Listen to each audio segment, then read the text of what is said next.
The Vietnam conflict, 1945 to 1973. I usually do the Vietnam conflict differently because it is such a long war.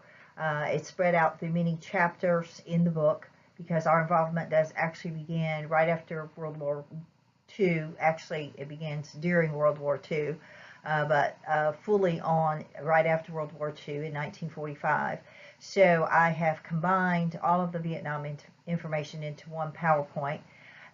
In addition to that, on the Canvas website, I have given you a timeline that also will help you keep all of the information straight regarding the war. Vietnam is part of a larger peninsula in Asia known as Indochina. And Indochina came under French rule in the 1830s, and it will remain under French rule until 1954. This map shows you Indochina. You can see its relationship to China, what today we would consider Vietnam's northern border, or North Vietnam in this map, shows us that they share a border with China. Indochina encompassed Vietnam, Laos, and Cambodia, and it backs up over to Thailand.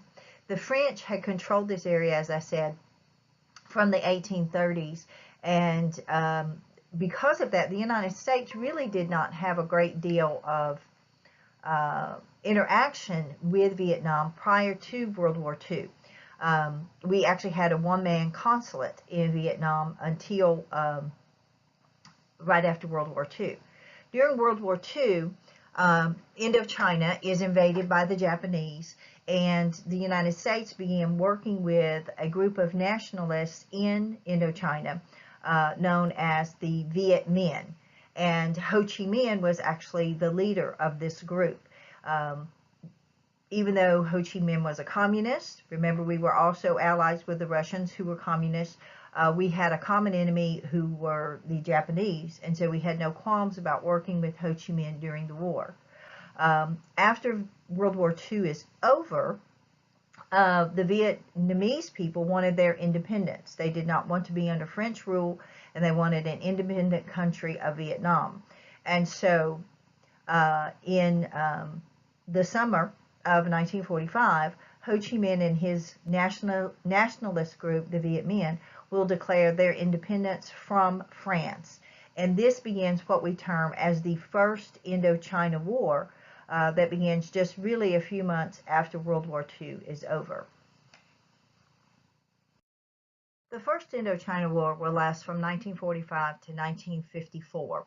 And as we just said, it is led by Ho Chi Minh and the Viet Minh, who are opposed to the French. The way the United States gets involved in this conflict is that the French were our allies during World War II, and they are our allies in the post-war European chaos after World War II. They were our NATO allies, and as the French are involved in this war in Southeast Asia, they began to request more and more American aid to help them fight the Viet Minh. This is a very conflicting time for the United States. President Truman and President Eisenhower will both be involved in our relationship with Vietnam and the French during this first Indochina War. And while we sympathized with the aspirations of the Vietnamese people to be independent, we were concerned about Ho Chi Minh's communist ties. He had studied in Russia, and we do know that he is an avowed communist.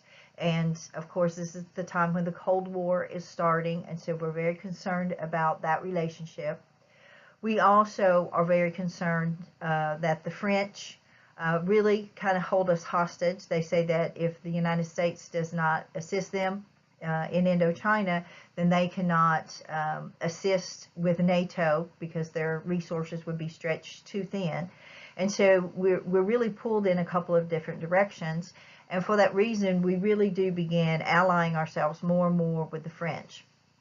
During the First Indochina War, the United States has no military role. We are not going to send military troops.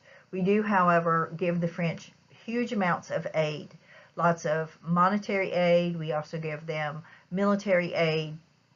We do help with some advising to help them train South Vietnamese troops, because the First Indochina War actually then gets caught up into a civil war among the Vietnamese people. While many of the Vietnamese wanted to be independent, many of those living in the southern regions who were a little wealthier and had a close relationship to the French were also concerned about the communist nature of Ho Chi Minh and the Viet Minh. So it's a very, very complicated war that we don't have time to really get into in a Survey American History class. But just keep in mind that the United States was giving massive amounts of aid to the French.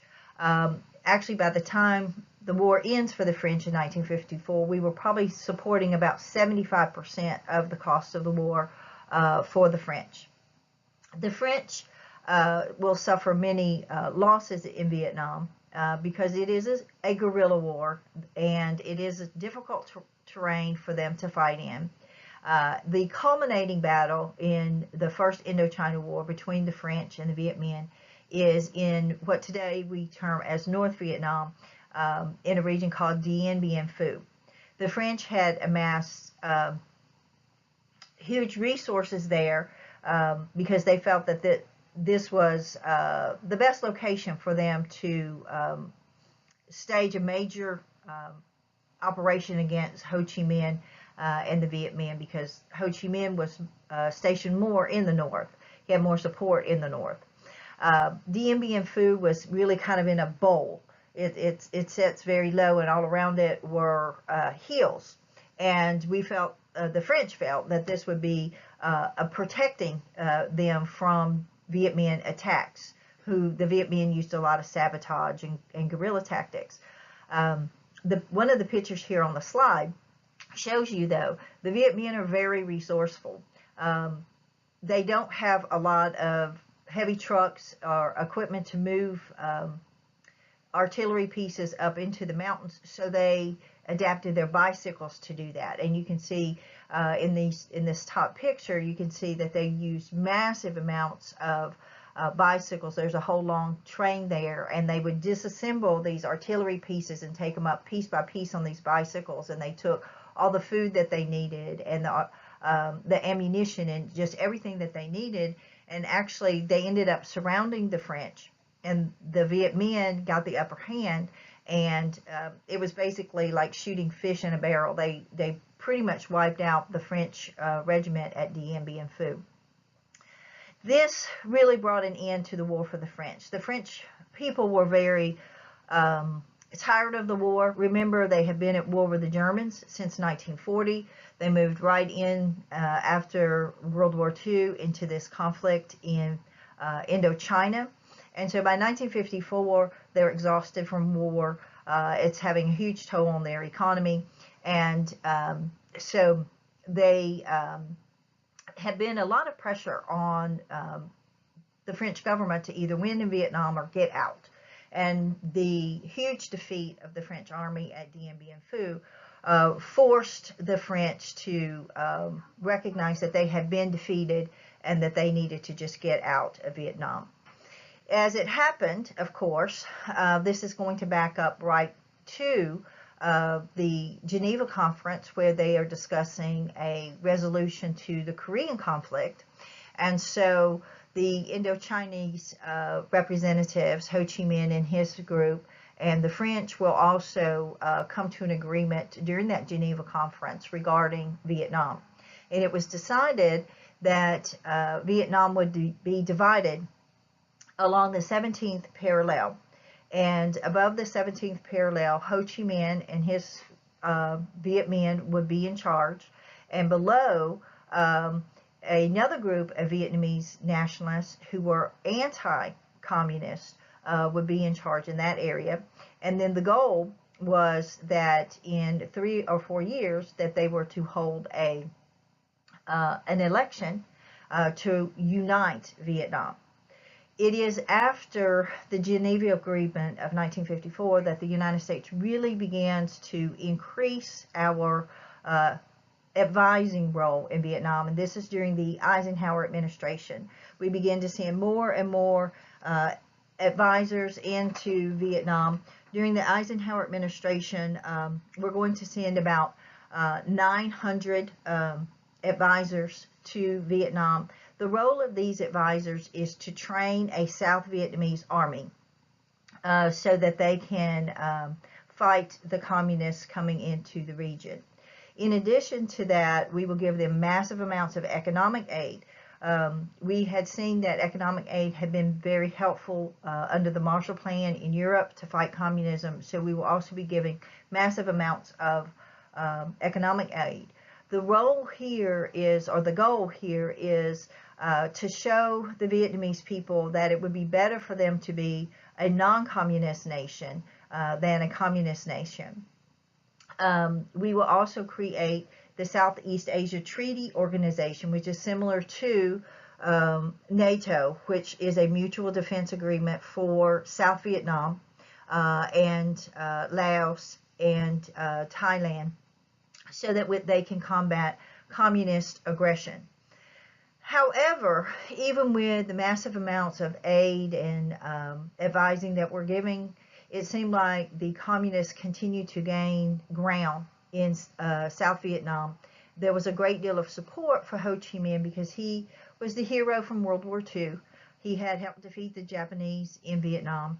Then, of course, he had overthrown the colonial authority of the French, and so he is a great hero to many of the Vietnamese people, even those who are not communist. In addition to that, we see a group of communist guerrillas that are being trained in the north. Then they come to the south to really undermine the South Vietnamese government and to recruit more people to the communist cause in South Vietnam. And these communist guerrillas are known as the Viet Cong. So when we are fighting in Vietnam, we have to keep in mind that we are going to be fighting the regular North Vietnamese army, as well as the South Vietnamese guerrilla armies, the Viet Cong. And the United States and the South Vietnamese government will also have armies, so we'll have the U.S. Army there, and then we will also have the South Vietnamese Army. So it gets a little confusing when you start talking about all the different military aspects of Vietnam. It became apparent to the Americans by the end of the 1950s that if they were to hold an election in Vietnam in 1956 or 57, that Ho Chi Minh would win the presidency and he would reunite the country under a communist authority. And so we actually advised South Vietnam not to agree to those elections. And after those elections were not held, we see that there is going to be a great deal more Viet Cong infiltration of the South, more aggression on the part of the North Vietnamese army.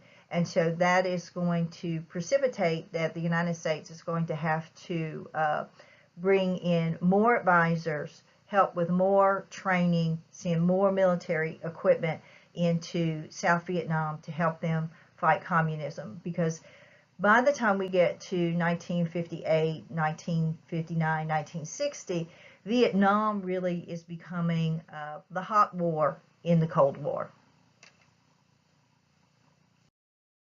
Of course, in 1960, John Kennedy was elected to the presidency, and for the most part, Kennedy will continue President Eisenhower's policy of sending massive amounts of aid, military advisors to train the South Vietnamese armies. However, as the conflict deepened in Vietnam, Kennedy will greatly increase those numbers of advisors from 900 to 20,000. And these advisors are taking a more and more active role of training the South Vietnamese Army, training the South Vietnamese Air Force, They actually become involved in a few skirmishes with the Viet Cong. So you can see our role is vastly escalating during the Kennedy administration. During the late 1950s through 1963, South Vietnam is going to be led by Nguyen Dinh Diem. Diem was an ardent Catholic in a predominantly Buddhist country. He had gone to school in France. He'd been really a very strong supporter of the French, and that was part of the reason that the French had helped put him in the presidency before they left Vietnam in 1954. Diem is really very much out of touch with a lot of the South Vietnamese people. He is really greatly influenced by his brother, who is really a corrupt politician and a very strong autocrat. And during Diem's presidency, we see that the Viet Cong seem to be gaining more and more strength, especially in the rural areas, because Diem is just not perceived as really one of the people. Some of his very strong dictator type rule is going to force many of the people to begin to pull away from him, and we begin to see protests in the cities against Diem. And one of the main groups that we begin to see that's just very horrifying in the cities is some of the Buddhist priests began to protest by burning themselves alive in the streets of Saigon, which was the capital of South Vietnam. And this was just horrifying to the American officials as we saw this and as it was photographed and seen on the news. And here we are supporting this dictator who is so greatly opposed by his people that people would burn themselves alive in protest. So there was a movement within the Vietnamese military to overthrow Diem, and they came to the American ambassador and asked him if they staged a coup against Diem, would the United States protect Diem? And basically, after consulting with Washington, our ambassador said we would not interfere with their coup, that we would not try to help them pick who their leader should be. So basically we gave them the green light, we gave the go-ahead. So in October of 1963, the military will stage a coup against Diem. Diem and his brother and his brother's wife were captured during this coup, and Diem was actually murdered by the coup leaders. And then we will see that a military government will take over Vietnam. For the next several years, we're going to see a lot of changes in government. I think there's about 5 different governments in 2 years in Vietnam during this time period. But this is pretty much the way Vietnam ends for President Kennedy, because about 2 weeks after Diem is killed in this coup in Saigon, of course, unfortunately, President Kennedy is assassinated here in the United States in Dallas. There's been a great deal of discussion among historians, and especially people who are great supporters of President Kennedy, that Kennedy was going to pull out of Vietnam, that he never would have become so embroiled in Vietnam like we did later under President Johnson. We don't really have any physical evidence of that, because when we look at the records and we look at the presidential papers and the foreign policy papers, we don't see where there's any indication that he was going to pull out of Vietnam. We have to remember, this is the heart of the Cold War, and all presidents were afraid of losing a major region to communist domination. After the fall of China in 1949, this kind of became, a very scary thing for Americans. And by the time we get to 1963, the domino theory is really the prevailing theory in American foreign policy, especially as it regards Indochina and Southeast Asia. And that the domino theory is basically that if one of those countries, Vietnam, Cambodia, Laos, Thailand, if any of those countries fall under communist domination, then it will just start a row of dominoes, and then all of that region will fall under communism. So we really aren't sure, because Kennedy was assassinated, but the records really do indicate that there was no true plan for Kennedy to pull out of Vietnam. After Kennedy was assassinated in November of 1963, Vice President Lyndon Baines Johnson will become president, and during LBJ's administration that we see our role change in Vietnam from just aid and advising to direct intervention. The incident that really triggered the change from aid to intervention was the attack on two American destroyers, the Maddox and the Turner Joy, in August of 1964. The Maddox and the Turner Joy were patrolling around the South China Sea, around Vietnam, when there was a reported torpedo attack on these two ships. Neither one of the ships was hit by the torpedoes. There was no loss of life, but it upset us that the North Vietnamese would actually fire torpedoes at American patrol ships in this area. After this became knowledge to the president, President Johnson will go on TV and announce to the American public that we have been attacked, and that he is authorizing bombing raids of North Vietnam in retaliation for this attack. Congress will then, in a few weeks, will issue what becomes known as the Gulf of Tonkin Resolution, which happens to be a very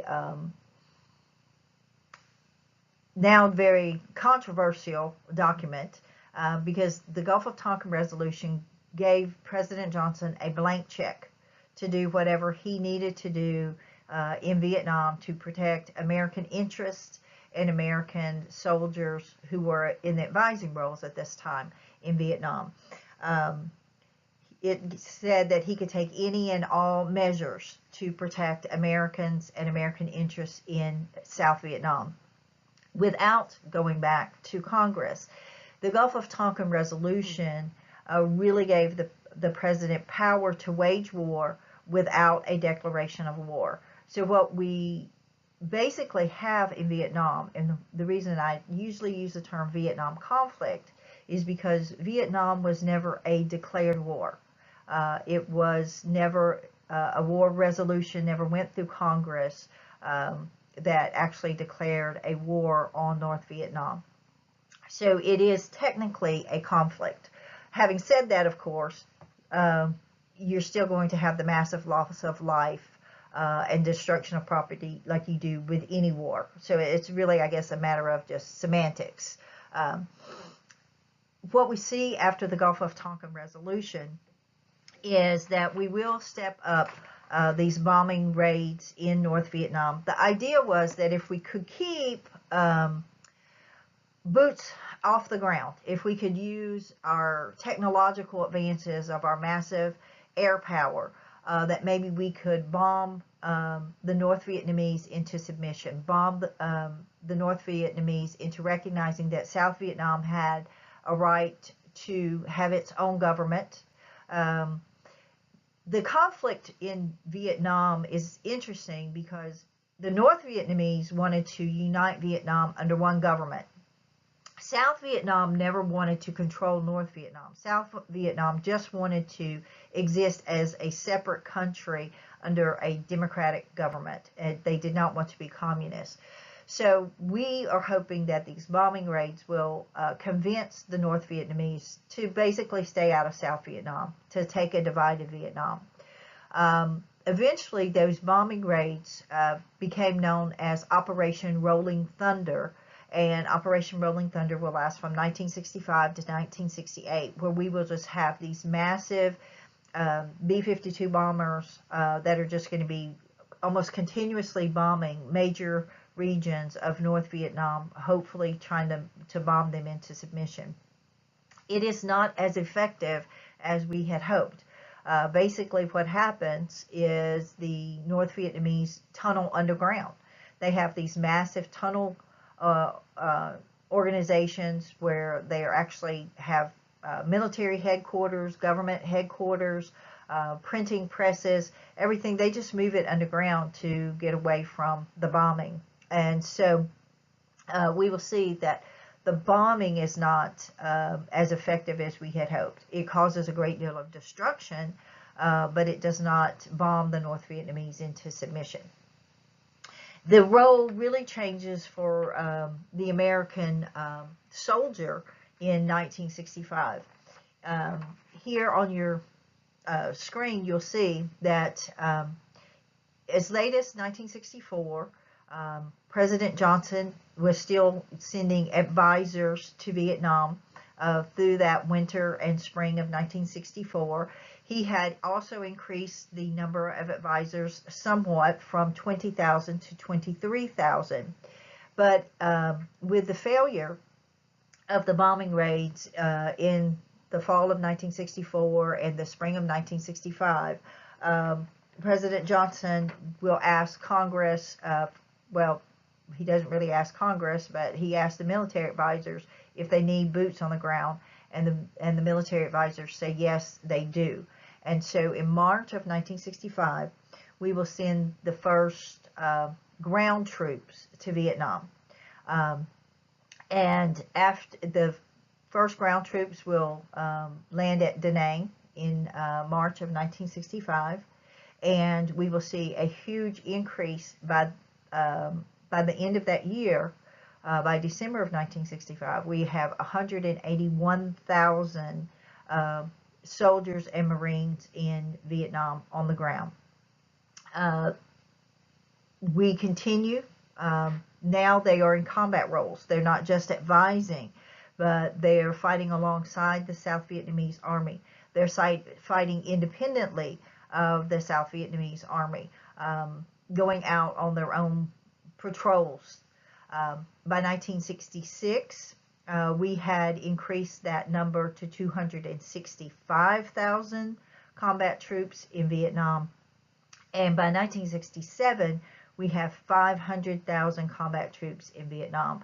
So we greatly increased the number of troops in Vietnam in just a very short period of time, because the war in Vietnam is not a traditional war.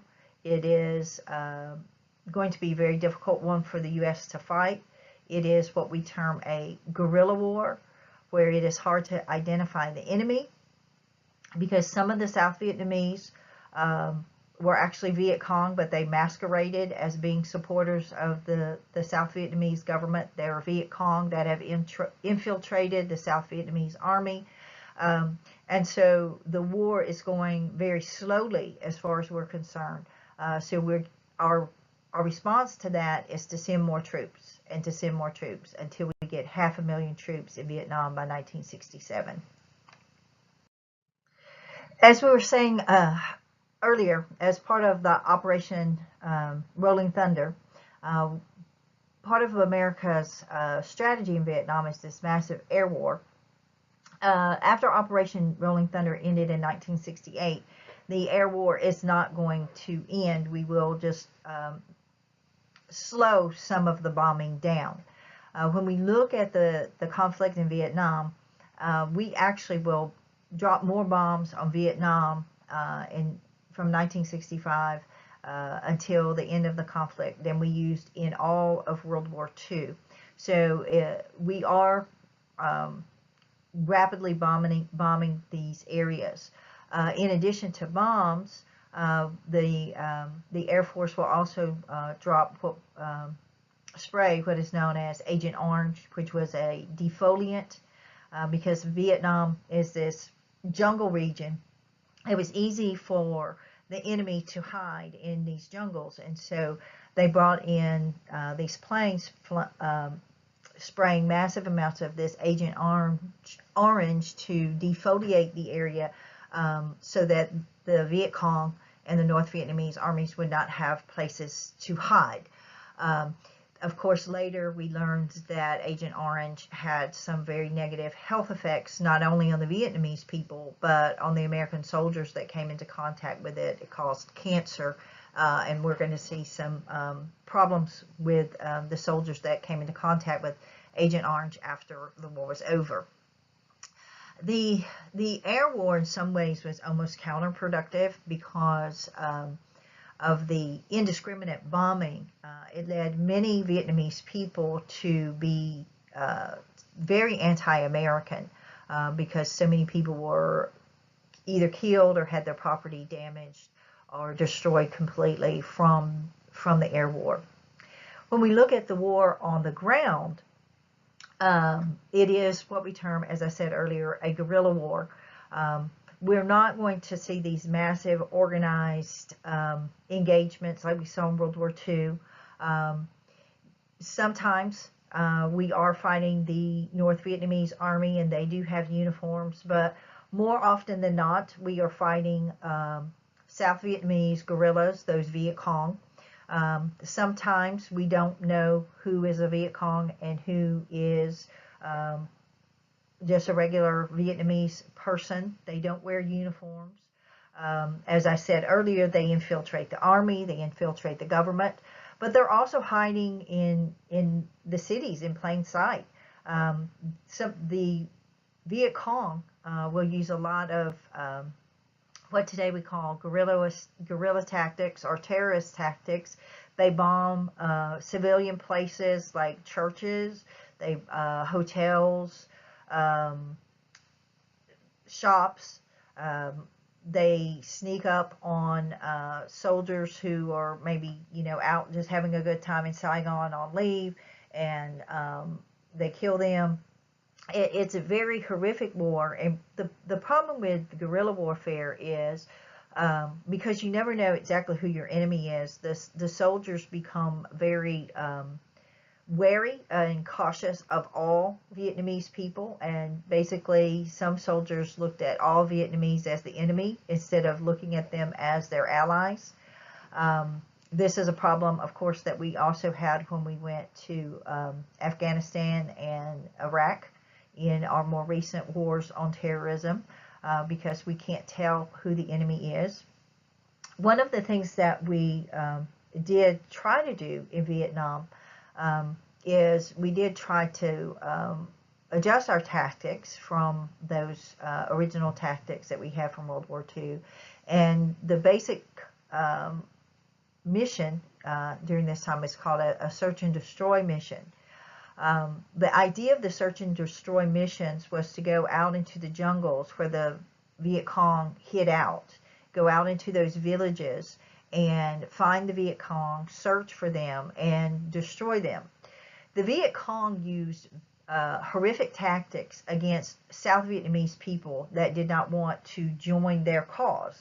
And the Viet Cong tortured and killed a lot of South Vietnamese people who were anti-communist. And so we felt that if we could go out into these jungle areas, search out these Viet Cong, and destroy them, then we could prevent the Viet Cong from gaining strength. So what we see, and you can see one of the pictures here I've put on here, is instead of going out in these large battalions and regiments, they would go out in small combat groups, maybe 10 members or less, and they were looking for the enemy. Except for very isolated incidents, most of the fighting in Vietnam is the search and destroy type missions. You're not going to see fighting in the cities until we get to the Tet Offensive, which we're going to talk about in a little bit. And even after the Tet Offensive, we're still looking at most of this jungle fighting in these more small, isolated groups. We will build fire bases out in the jungles. And then from those fire bases, we'll send out these tactical teams that will go out to search out and find the enemy. Because of the massive numbers of soldiers that we're seeing, keep in mind the last slide we talked about, we're up to 500,000 by 1967. The United States will have to enact the draft. And because of that, we will see that the age of the American soldier in Vietnam is a much younger age than we saw in World War II. The average age of the soldiers in Vietnam was about 19, because people who were going to college were exempt from the draft. And so what we see in the 1960s is most people did not go to college. You didn't have to. You could get really good jobs right out of high school without a college degree. Can't do that anymore.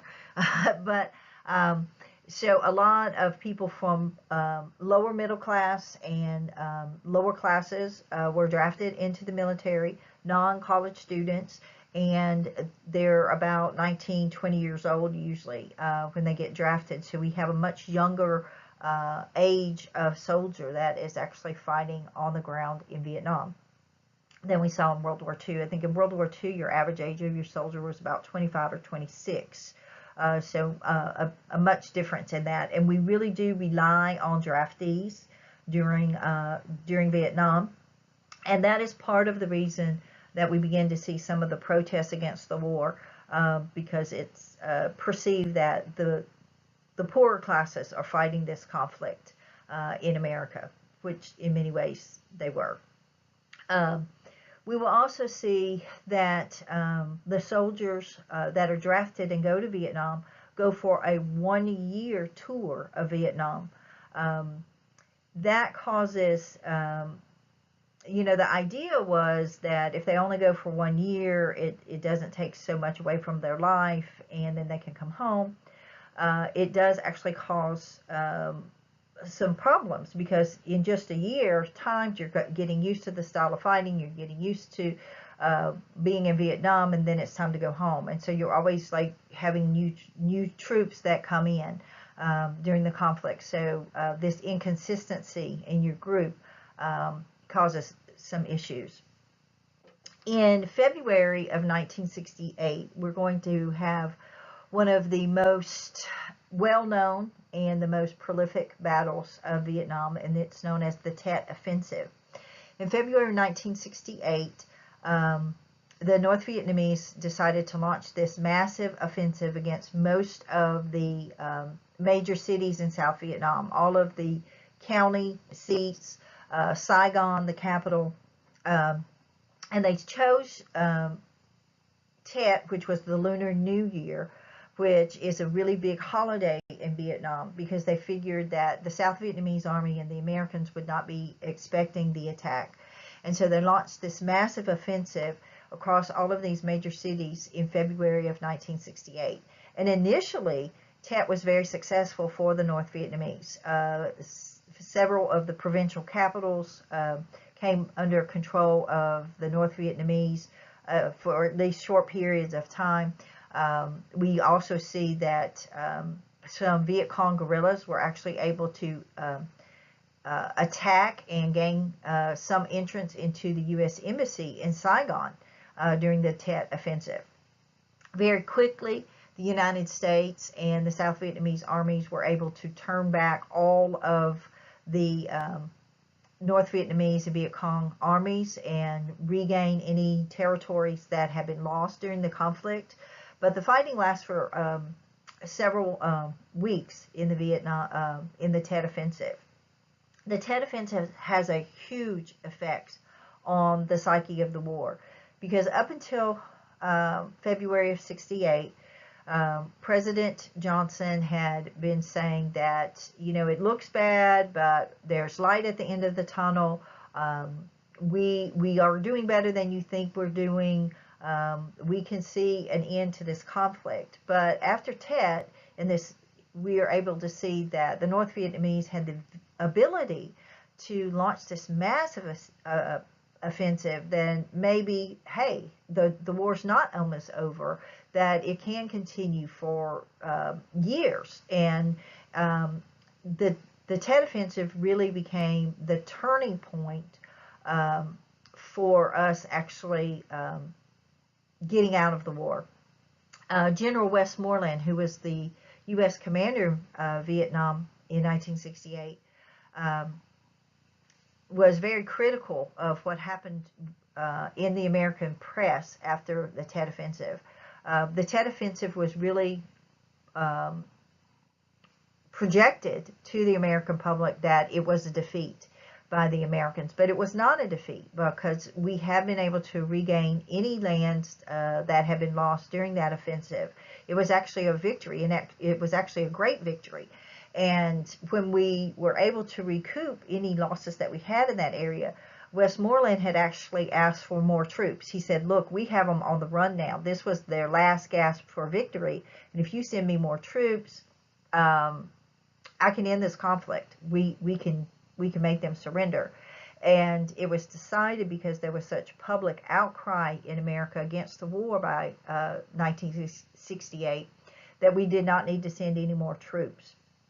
It's interesting because after the war was over and some of the North Vietnamese generals were interviewed years later after the war, they actually confirmed what Westmoreland had said. They said that if America had sent more troops after Tet, they were on their last legs and they probably would have been defeated. So Westmoreland actually was right, but we let public opinion get involved in the planning of the war, and so Tet became really what Westmoreland called a turning point for defeat, because after this we see many more protests beginning against the war. We're going to see throughout the latter years of the war, really beginning heavily in 1968 through 1973, demonstrations in the streets of a lot of the major cities against the war, demonstrations on college campuses against the war. The war is being projected to the American public daily on the TV. It's our first television war. There was no censorship during the Vietnam conflict. News reporters were embedded with the troops, and they could write whatever they wanted. They took massive amounts of pictures. They took footage, and it's shown on the nightly news every night. And they gave body counts of this is how many soldiers were killed and wounded during the war. And it really begins to affect the psyche of the American people that maybe we've been in this war too long. We're losing too many troops, and we just need to come home and we need to take care of America. The body counts became very important as far as the military was concerned, because we would give these body count numbers, and it became like if we killed more of them than they killed of us that week, then we perceived it as we were winning at that stage, because it was hard to tell in this guerrilla war if you are winning, because you're not. It's not like getting to Berlin and you know, defeating Hitler and taking over Berlin. Guerrilla war is different, and so the body counts were what we were using to project that we were winning the war. But as the body counts kept increasing, we see more and more protests against the war. In the spring of 1968, after the Tet Offensive, Johnson recognized that Vietnam had destroyed his presidency, so he announced that he would not run for re-election. And so that really left the door wide open for the Republicans to win the presidency in 1968. And Richard Nixon was elected in 1968, partially because he had said that he would find an honorable end to the conflict, that he would begin to turn the war over to the Vietnamese people and pull American troops out. So when Nixon comes into the presidency, the policy for Vietnam will change. We begin what is known as the Vietnamization policy. Under the Vietnamization policy, the idea is not that we are going to abandon the Vietnamese people. We're not going to just pull out the troops and come home, but we're going to gradually begin turning more and more of the war over to the South Vietnamese army, and that will mean that we can send fewer draftees to Vietnam, which in turn will lower the body counts and then Nixon is hoping that some of the anti-war sentiments will begin to die down here. Vietnamization does not bring a quick end to the war. We're not going to just, overnight cut in half the number of troops that we have there, but we will begin drafting fewer soldiers, and the body counts do begin going down. Another part of the Nixon strategy was to change the search and destroy missions, which were basically an offensive, where we're going out into the countryside looking for the enemy, and we're going to change that to the protective reaction policy.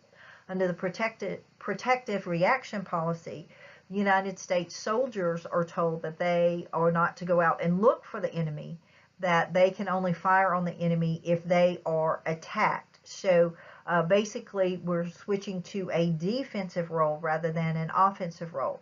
That too will also begin to bring down some of the high body counts for Americans, because you're always going to encounter more casualties when you're on the offensive, if you're going out actually looking for the enemy rather than staying at home in your fire bases. A lot of Americans were disappointed at really kind of the slow process of Vietnamization, bringing American soldiers home. They really wanted the war to end yesterday, and so we do see that protests will continue. Nixon felt that it was also very important to stop the flow of Viet Cong and Viet Cong materials into South Vietnam. So throughout the course of the war, the North Vietnamese have been using what they called the Ho Chi Minh Trail, which went through Cambodia, which was a neutral country, to get supplies to the Viet Cong down in South Vietnam. Bombs, weapons, anything they needed to attack the South Vietnamese and the Americans. So in 1970, early 1970, President Nixon decided that we needed to bomb this Ho Chi Minh Trail. This is technically illegal because Cambodia was neutral. In addition to bombing the Ho Chi Minh Trail, we will also send some soldiers across the border into Cambodia trying to find Viet Cong stations in that area. After it became public knowledge that we were sending soldiers into Cambodia to look for Viet Cong violating Cambodia's neutrality, we will see that that will actually increase demonstrations against the war across the United States. As part of these demonstrations that we see against the war, many of those demonstrations are held by college students on college campuses, and sometimes they're not college students, sometimes they're just individuals that are against the war. They march up and down the streets in cities, but on the college campuses we see that those really are the hotbeds of the anti-war movement. There were instances in California where some students took over one of the administration buildings at the University of California, Berkeley.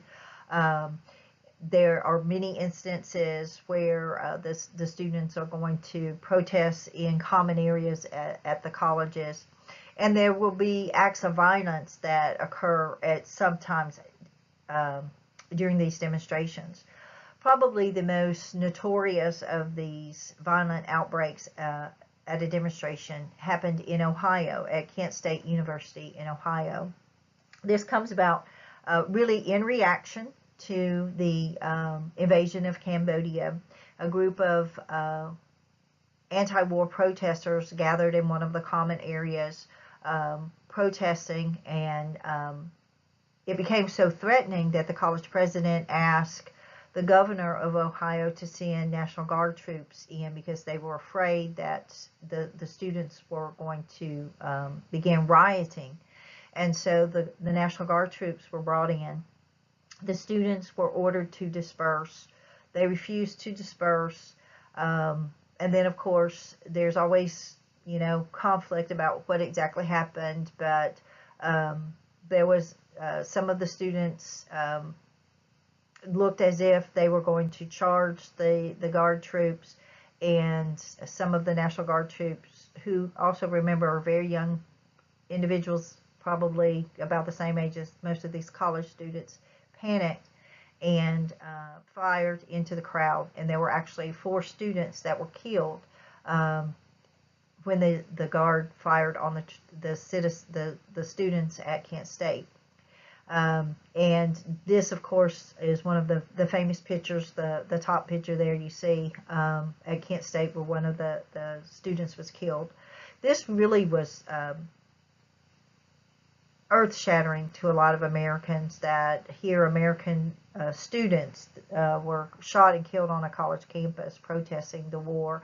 But it really begins to show us how divisive the war has become in America. The anti-war groups were probably never in the majority, but they were very vocal, and they got a lot of press coverage. And so we really begin to see that a lot of support for the war begins to dwindle, and more pressure is put on President Nixon to find a honorable end to the war, a peaceful resolution to the war, get us out of Vietnam. By 1972, American casualty rates had decreased because of the Vietnamization policy, but the war, of course, was still going on. And 1972 is a presidential election year, and so Nixon felt that it was very important for him to try to find a peaceful resolution to the war before the November elections of 1972, because that would have been part of his promise in the previous election, was that he would find a honorable end to the war. So he will send Henry Kissinger, who was one of the top foreign policy advisors in the country at the time, to begin to try to negotiate with the North and the South Vietnamese to bring a resolution to the war. The peace negotiations will go on for really over a year, and they will be held in Paris, and they will involve Henry Kissinger representing the United States, Nguyen Van Thieu, who was the president of South Vietnam. He had been elected in 1967, and he was an able and democratic leader for South Vietnam, the first they had really had in all of the years that South Vietnam existed. And then Lưu Duc Tho, who will be the representative for the North Vietnamese. In the meantime, a little bit earlier, 1968, Ho Chi Minh had died, but his cause prevailed in North Vietnam. So he, of course, will not be at this peace conference. Some of the sticking points at the peace conference were that North Vietnam did not want to have divided Vietnam. South Vietnam was very content with maintaining a democratic South Vietnam and a communist North Vietnam. Another big sticking point was we wanted all of our POWs returned, and the North Vietnamese were kind of holding out on us on those North Vietnamese returning our POWs. So the peace negotiations go on for quite some time, as I said, over a year. It seems like just about the time we can get 2 of the groups to agree to something, if the Americans and the North Vietnamese agree to something, the South Vietnamese don't like it. If the Americans and the South Vietnamese say, well, then this will work, then the North Vietnamese won't. So it just, the peace conference goes on. It's important to note that unlike many peace conferences, though, while the peace negotiations are going on, the fighting is also still going on in Vietnam. So it's not an armistice. The fighting is still occurring. So we are still seeing the casualty rates on all sides during these peace negotiations. Shortly before the November elections of 1972, Nixon was able to announce to the public that peace was at hand in Vietnam. He said, we have an agreement that all have recognized. So Nixon will win re-election. He actually won re-election by the largest majority of any other president up until that time. Then right after the election, there began to be some squabbling between the North and South Vietnamese representatives, and it looked as if everything was going to fall apart.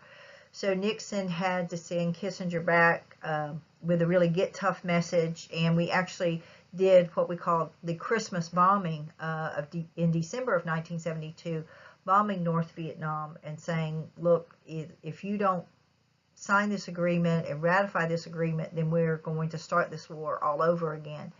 So after that Christmas bombing, in January of 1973, the Paris Peace Accords will be signed, which will end the Vietnam conflict for the United States. Under the terms of the Paris Peace Accords, South Vietnam would be able to keep an independent government. However, the North Vietnamese armies that were in South Vietnam would be allowed to stay. This was a big sticking point for the South Vietnamese because they saw that this was a potential problem, as we can all see. The United States would remove all of their combat troops from South Vietnam, but we would continue to give economic aid to South Vietnam. So this was the agreement, and so under this agreement, beginning in February of 1973, we began withdrawing American combat troops from Vietnam, and by April of 1973, most of our combat troops have been withdrawn from Vietnam. We do still have our embassy there. We do still have our ambassadors, and then we have some troops there, of course, to protect our embassy. But the majority of that 500,000 soldiers have come home. The cost and consequences of the Vietnam conflict are huge. If we just look at the straight cost of the war, it was $137 billion, and this is in 1960, 1970 money. For the United States alone, we had over 50,000 killed in action and over 300,000 wounded. The Vietnam conflict also left about 6 million refugees, South Vietnamese who were connected with the United States. Many of them will flee South Vietnam because they are afraid that the North Vietnamese will take over. You have people that lost their homes because of the bombing raids. When we look at the Vietnamese numbers, the South Vietnamese deaths totaled about 161,000 killed, and the North Vietnamese killed in action was over 900,000, and we don't have clear casualty rates for all of those. Those are just pretty much projected numbers of what they probably lost. The bigger loss in America, though, was we really kind of lost our trust in the government. Americans became less naive. We became convinced that President Johnson and President Nixon and our congressional leadership had led us into this very costly war, and they had not always been open and upfront and truthful with us. And so we become a very much less trusting public, less naive about the objectives of our government officials. And so because of that, we also see that Congress wants to rein in the power of the president. So in November of 1973, Congress will pass the War Powers Resolution, which says that the president cannot send American troops into combat for a period longer than 60 days without congressional approval. So there will be no more blank checks. The president can use emergency powers to send troops into combat, but after 60 days, he either has to bring those troops home or he has to get congressional approval for that. And so we'll have no more of this extended power of the president. We become, the nation was very divided by the war, and it really had a profound effect, I really think, on the thinking of a lot of young Americans during this time. And of course, some of the other consequences of the war we can see, the hippie movement, the people dropping out of society, young people becoming very anti-adult. They don't trust anyone over 30. That was the saying in the 30s. But it is still something, I think, that haunts many people that lived through the war. I think it still haunts many of our military and government officials because of the distrust, the legacy of distrust that we have with the Vietnam conflict. The other consequence for Southeast Asia was also a very negative one. The domino theory did seem to be an accurate theory. After American troops were pulled from Vietnam, we see that communist aggression becomes more active across the Southeast Asian peninsula. And in 1974, Cambodia, the neighbor to Vietnam, will fall under communist domination. A group known as the Khmer Rouge will come in and take over Cambodia, and it is one of the most horrific takeovers in history. They had what they called the killing fields in Cambodia. The Khmer Rouge killed everyone that they considered to be influenced by Westerners, anyone that was non-communist. The Khmer Rouge will basically take Cambodia back into the 19th century. They turn off electricity and just really destroy huge areas of the country. For Vietnam, Vietnam is going to have a very limited peace. By 1975, the North Vietnamese realize that the Americans have left and they're not coming back, and so they will launch an offensive in 1975 to take over Saigon. And without American assistance, Saigon will fall to the North Vietnamese, and Vietnam will be reunited under a communist government, which today it still is under a communist government. They have more of a capitalist economy, but they have a communist autocratic style of government. That same year, Laos, another one of the Indochinese peninsula countries, will also fall under communist domination. The Pathet Lao will take over, and so that whole region will fall under communist domination. So the domino theory was an accurate theory. This chart shows us some of the different reasons that were given for the U.S. or justifications for the U.S. to be involved in Vietnam, to prop up the domino theory, to contain China, to defeat aggression, protect democracy. And so it gives you some pros and cons for each of those. So this is a good way for you as a student to look at these and determine for yourself. Was America's role in Vietnam a noble one, trying to save a country from communist domination and ultimately a region from communist domination, or did we have other objectives? So you can look at this and make that determination for yourself. This slide concludes the discussion on Vietnam. This is a very limited discussion. You can't really do a 25-year war in about an hour video, but I hope it sparked some interest for you and answered maybe some questions, and will maybe propel you to go out and do some more good research on your own to find out about Vietnam. If you have any questions or want to find some good resources for Vietnam, please contact me. This happens to be one of my areas of research, so I can point you in the right direction to find some good academic research on Vietnam if this is an area that you're interested in.